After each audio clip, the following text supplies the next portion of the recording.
നമസ്കാരം. എല്ലാ പ്രേക്ഷകരെയും ഒരിക്കൽ കൂടി പുതിയ വീഡിയോയിലേക്ക് സ്വാഗതം ചെയ്യുന്നു. ഇന്നത്തെ വിഷയം ഗില്ലൻ ബാരി സിൻഡ്രോം എന്നൊരു രോഗാവസ്ഥയെ പറ്റിയാണ്. OPDയിലേക്ക് കൈകാലുകൾ തളർച്ച ബാധിച്ച് രോഗികൾ എത്തുമ്പോൾ നമ്മൾ പ്രധാനമായിട്ടും ചോദിക്കുന്നൊരു പ്രധാന കാരണം, ഈ രോഗമായിട്ട് ബന്ധപ്പെട്ട് ചോദിക്കുന്നത്, ഒരു 4 ആഴ്ച മുന്നേ വയറിളക്കമോ ഛർദിലോ ഒക്കെ ഉണ്ടായിട്ടുള്ള കാരണങ്ങൾ രോഗിയുടെ ഹിസ്റ്ററിയിൽ പറയുന്നുണ്ടോ എന്ന് പ്രത്യേകം ശ്രദ്ധിക്കും. കാരണം ഈ ഒരു രോഗം ഉണ്ടാകാനുള്ള പ്രധാന കാരണം ചില വൈറസ് അണുബാധ, അത് ഉദരസംബന്ധമായ റെസ്പിറേറ്ററി സംബന്ധമായ അണുബാധയ്ക്ക് ശേഷം ശരീരത്തിലെ പ്രതിരോധ സംവിധാനം നാഡീവ്യവസ്ഥയെ, പ്രത്യേകിച്ച് പെരിഫറൽ നെർവ്സിനെ, കൈകളിലെയും കാലുകളിലേക്ക് നെർവ്സിനെ ആക്രമിച്ച് ആ ഭാഗത്ത് നെർവിന് തകരാറ് സംഭവിക്കുന്ന ഒരു രോഗാവസ്ഥയാണ്.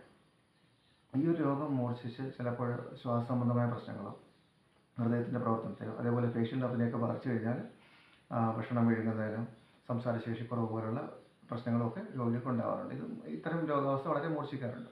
ഇനി ആയുർവേദത്തിൽ ചികിത്സയെപ്പറ്റി പറയുമ്പോൾ, പ്രത്യേകിച്ച് ഈ ഒരു രോഗാവസ്ഥയുടെ ആദ്യഘട്ടത്തിൽ കാലിൽ നിന്ന് മുകളിലേക്കാണ് ഈ രോഗം ബാധിക്കുന്നത്, പ്രത്യേകിച്ച് നെർവുകളെ ബാധിക്കുന്നത്.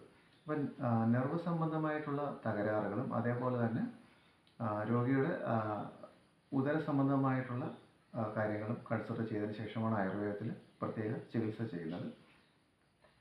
പഞ്ചകർമ്മ ചികിത്സകൾ, പ്രത്യേകിച്ച് ഈ പറഞ്ഞ ദോഷശുദ്ധിക്ക് വേണ്ടിയുള്ള ചികിത്സകൾ ചെയ്തു. അതോടൊപ്പം തന്നെ നെർവ് സംബന്ധമായ പ്രശ്നങ്ങൾ, ഇപ്പോൾ ന്യൂറോപ്പതിയൊക്കെ ഉള്ള കാരണങ്ങളാണെങ്കിൽ അതിന് അനുയോജ്യമായിട്ടുള്ള ചികിത്സാ രീതികൾ ആയുർവേദത്തിൽ ഏതൊക്കെ വേണമെന്ന് പ്രത്യേകം സെലക്ട് ചെയ്ത് അതനുസരിച്ചിട്ടുള്ള ചികിത്സാ രീതിയിലും അതേപോലെ തന്നെ ഉള്ളിൽ കഴിക്കുന്ന മരുന്നുകളൊക്കെ രോഗിക്ക് ആയുർവേദത്തിൽ പ്രിസ്ക്രൈബ് ചെയ്ത് വരാറുണ്ട്.